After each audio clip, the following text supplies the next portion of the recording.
بسم اللہ الرحمن الرحیم۔ السلام علیکم، آپ دیکھ رہے ہیں الف نیوز اور میں ہوں آپ کے ساتھ ماجد علی۔ شامل کرتے ہیں پاکستان اور دنیا بھر سے بریکنگ نیوز ہیڈ لائنز۔ بھارتی فوج کا ڈرون پلان، سستے ہتھیاروں سے پاکستان پر حملے کی تیاری۔ بھارتی آرمی چیف نے مہنگے میزائلوں کی جگہ سستے ڈرونز کو ترجیح دینے کا حکم دے دیا۔ نیوز رپورٹ کے مطابق یہ ایف پی وی ڈرونز $200 سے $300 کی قیمت کے حامل ہوتے ہیں اور ہر کور کے پاس 10,000 ڈرونز رکھنے کا پلان ہے۔ پورے بارڈر پر ان ڈرونز کو تعینات کیا جا رہا ہے تاکہ پاکستان پر ہزاروں لاکھوں کی تعداد میں حملے ہوں۔ بھارتی آرمی چیف نے خود ڈرونز کا جائزہ لیا اور ان کی تعیناتی کو تیز کرنے کا حکم دے دیا۔ یہ ڈرون نگرانی اور حملے دونوں کے لیے استعمال ہوں گے، جس سے جنگ کا نیا دور شروع ہو سکتا ہے۔ پاکستان پر ایک ساتھ 2,000 ڈرونز کا حملہ، بھارت کا خطرناک پلان سامنے آ گیا۔ بھارت نے پلان بنایا ہے کہ ایک ساتھ 1,000 سے 2,000 ڈرونز پاکستان کے مختلف شہروں پر بھیجے جائیں گے۔ اطلاعات کے مطابق ان میں سے 400 سے 500 ڈرونز ابتدائی حملے میں استعمال ہوں گے، بعد میں لاکھوں کی تعداد میں تعیناتی ہوگی۔ نیوز رپورٹ کے مطابق یہ ڈرون خود بنائے جا رہے ہیں اور اسرائیل سے بھی خریدے جا رہے ہیں، جو ہائی ویلیو ٹارگٹس پر حملہ کریں گے۔ پاکستان کے ڈیفنس سسٹم کو ٹیسٹ کرنے کے لیے پہلے چھوٹے ڈرونز بھیجے گئے تھے۔ اطلاعات کے مطابق یہ ڈرون ون وے مشن ہوں گے جو دشمن کی نگرانی اور تباہی کا کام ایک ساتھ کریں گے۔ بھارتی ڈرون حملے پر پاکستان کا جواب، ہائپرسونک میزائل اور سرپرائز پلان تیار۔ پاکستان بھارت کے ڈرون حملوں کا مقابلہ ہائپرسونک میزائلوں سے کرے گا۔ پاکستانی فوج S-400 سسٹم آئل ریفائنری اور ملٹی بیسز کو ٹارگٹ کرے گی۔ ایک ساتھ 1,000 سے 12,000 ڈرون اور 7 ہائپرسونک میزائلوں کا پلان تیار ہے۔ سسٹم جیمنگ اور ریڈار کو چکمہ دینے کی ٹیکنالوجی بھی استعمال ہوگی۔ پاکستان نے پچھلے حملوں سے سبق سیکھ کر ڈیفنس کو مزید مضبوط کیا اور سرپرائز جواب دے گا۔ پاکستان نے ہائپرسونک میزائل کا کامیاب تجربہ کر لیا۔ پاکستانی فضائی حدود میں آج فجر کے قریب خصوصی مشاہدے دیکھے گئے۔ کوئٹہ کے آسمان میں غیر معمولی دھواں اور ٹریک ظاہر ہوئے۔ سرکاری اعلان کی بجائے فضائی مناظر نے اہم پیغام پہنچا دیا۔ یہ حرکت دفاعی تیاری اور حاکمیت کا اشارہ سمجھا جا رہا ہے۔ حکومت نے محدود وقت کے لیے فضائی حدود بند کرنے کی ہدایات جاری کی۔ امریکی جاسوس طیارے نے پاکستانی میزائل سرگرمی پر نظر رکھی۔ امریکہ کا خاص RC-135S کوبرا بال طیارہ قطر کے العدید ایئر بیس سے اڑا۔ یہ طیارہ بیلسٹک اور ہائپرسونک میزائلوں کی جاسوسی کے لیے مشہور ہے۔ نیوز رپورٹ کے مطابق تجربے سے آدھا گھنٹہ پہلے یہ پاکستان کے قریب اڑتا ہوا دیکھا گیا۔ پاکستان کی فضا میں دیکھے گئے نشانات اس کی موجودگی کی گواہی دے رہے ہیں۔ امریکہ کو شک ہے کہ پاکستان نے نئی ہتھیار ٹیکنالوجی حاصل کر لی ہے۔ فضائی دھواں اور ٹریک سے ہائپرسونک تجربے کا امکان ظاہر ہوا۔ کوئٹہ اور آس پاس کے علاقوں میں فضا میں بننے والے خاص نشانات ملے ہیں۔ ماہرین کے مطابق یہ نشانات ہائپرسونک یا سپر سونک شے کے اڑنے جیسے دکھائی دیے گئے، جبکہ حکومتی طور پر تفصیلی تصدیق ابھی جاری نہیں کی گئی، لہذا احتیاط سے تجزیہ جاری ہے۔ پاکستان نے اپنی عسکری تکنیکیں چھپانے کی حکمت عملی اختیار رکھی ہوئی ہے۔ یہ صورتحال خطے میں اسٹریٹجک توازن پر سوالات کھڑے کرتی ہے۔ بھارت نے لمبے دورانیے کی مشقوں کے لیے اپنی فضائی حدود بند کر دیں۔ پاکستان نے وقتی بندش کی۔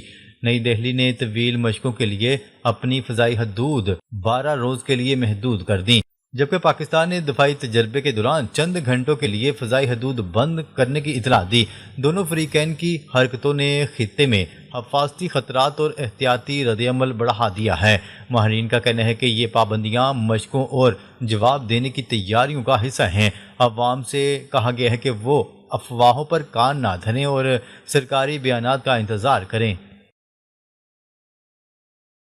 ہمیں جنگ جیسے حالات کے لیے تیار رہنا چاہیے، بھارتی وزیر دفاع نے خبردار کر دیا۔ بھارتی وزیر دفاع راجناتھ سنگھ کا کہنا ہے کہ ہمیں جنگ جیسے حالات کے لیے ہر وقت تیار رہنا چاہیے، سرحد پر کچھ بھی ہو سکتا ہے۔ تفصیلات کے مطابق جنگی محاذ پر پاکستان نے بھارت کو شکست دے کر اپنی صلاحیتوں کا لوہا منوایا، جس کی وجہ سے بھارتی رہنما خوفزدہ ہیں۔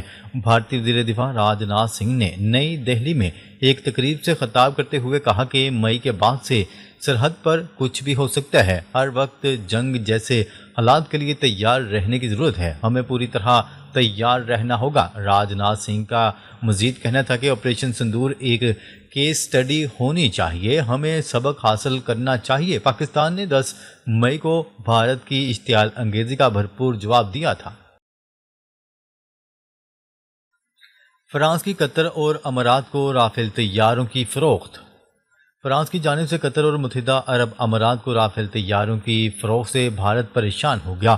بھارتی میڈیا کی رپورٹ کے مطابق فرانس کی جانب سے قطر اور متحدہ عرب امارات کو جدید لڑاکا طیاروں کی فروخت نے بھارتی فضائیہ کے لیے نئے اسٹریٹجک خدشات کو جنم دے دیا۔ رپورٹس کے مطابق ان دونوں ممالک نے پاکستانی اور ترک پائلٹس کو رافیل اور میراج طیاروں پر تربیت کی اجازت دی ہے، جس سے بھارتی فضائیہ کی خفیہ ٹیکنالوجی افشا ہونے کا امکان بڑھ گیا ہے۔ بھارتی میڈیا کے مطابق یورپی دفاعی تجزیہ کار کا کہنا ہے کہ فرانس کی نرمی برتنے والی برآمدی پالیسی دراصل ان ٹیکنالوجیز کو ان ممالک تک پہنچا رہی ہے جو نیٹو یا بھارت کے حریف سمجھے جاتے ہیں۔ افغان طالبان کی ہٹ درمی برقرار، استنبول میں تیسرا دور بھی بے نتیجہ، مذاکرات کی آخری کوشش۔ ذرائع کے مطابق تیسرے دن مذاکرات 18 گھنٹے تک جاری رہے۔ طالبان وفد نے متعدد بار خوارج ٹی ٹی پی اور دہشت گردی کے خلاف مصدقہ اور یقینی کارروائی کے پاکستان کے جائز مطالبے سے اتفاق کیا، لیکن ہر بار کابل سے ملنے والی ہدایات کے باعث افغان وفد کا موقف بدل جاتا۔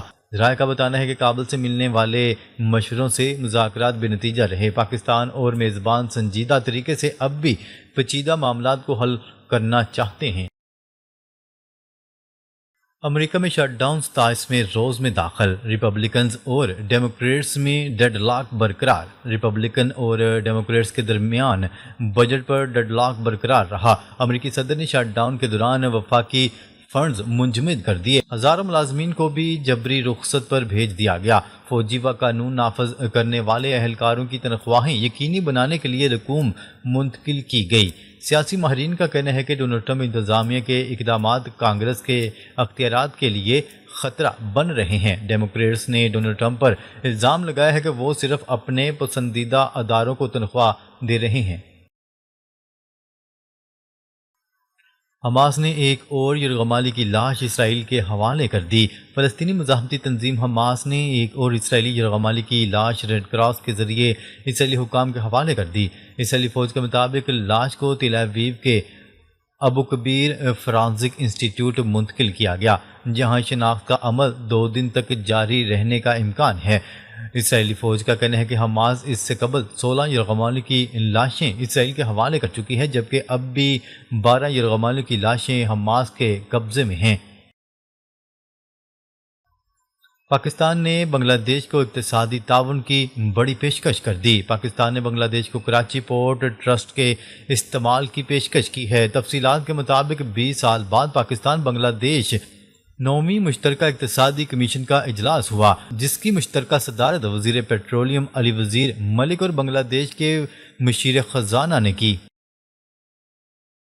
اسرائیلی آرمی چیف کا غزہ میں جنگ ختم نہ کرنے کا اعلان۔ اسرائیلی آرمی چیف نے حماس کے خلاف جنگ ختم نہ کرنے کا اعلان کر دیا۔ اسرائیلی آرمی چیف نے فوجیوں سے خطاب کرتے ہوئے کہا، غزہ میں جنگ اس وقت تک ختم نہیں ہوگی جب تک آخری مغوی کی لاش واپس نہیں لائی جاتی۔ اسرائیلی آرمی چیف نے کہا کہ فوج مستقبل کی طرف دیکھ رہی ہے مگر ماضی کا بوجھ اپنے کندھوں پر اٹھائے ہوئے ہے۔ ایال ضمیر نے کہا کہ تجربات سے سیکھنا اور سبق اخذ کرنا ہمارا اخلاقی اور پیشہ ورانہ فریضہ ہے اور ہم یہ کام ہمت اور عزم کے ساتھ کریں گے۔ اسرائیلی قیدیوں کی باقیات کی تلاش کے لیے 12 نئی مصری انجینئرنگ مشینیں غزہ میں داخل۔ رفح پر تعینات ایک مصری سرکاری حکام نے بتایا ہے کہ مصر نے انجینئرنگ مشینری کا ایک نیا دستہ قابض اسرائیل کے زیر انتظام کرم ابو سالم گزرگاہ کے ذریعے محصور غزہ کی پٹی میں داخل کر دی ہے، جو ملبہ ہٹانے اور قابض اسرائیلی قیدیوں کی لاشوں یا نشانات کی تلاش کے کام میں شریک ہوگا۔ 12 نئی مصری انجینئرنگ مشینیں غزہ میں داخل ہو گئی ہیں۔